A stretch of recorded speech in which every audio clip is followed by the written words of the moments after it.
مسلسل چھٹی رات ایران پر فضائی حملے، امریکی سینٹرل کمانڈ کا بڑا دعویٰ، فوجی تنصیبات اور ساحلی نگرانی مراکز نشانہ بن گئے۔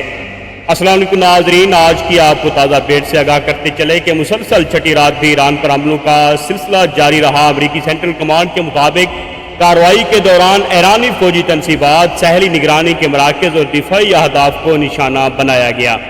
امریکی حکام کا کہنا ہے کہ یہ حملے خطے میں عسکری خطرات کو محدود کرنے کے لیے کیے گئے ہیں، جبکہ ایران کی جانب سے فوری طور پر ان حملوں کی مکمل تفصیلات یا نقصانات کے بارے میں باضابطہ رد عمل سامنے نہیں آیا۔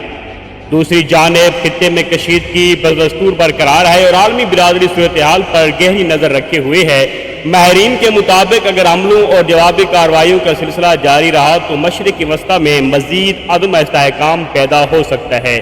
کیا ایران اس حملے کا جواب دے گا؟ کیا خطہ ایک بڑی جنگ کی طرف بڑھ رہا ہے؟ اپنی رائے کومنٹس میں ضرور دیں۔ ویڈیو پسند آئے تو لائک، شیئر اور چینل کو سبسکرائب کرنا نہ بھولیں۔ بیل آئیکن کے بٹن کو ضرور دبائیں تاکہ ہر نئی اپڈیٹ آپ کو ملتی رہے۔ والسلام، شکریہ۔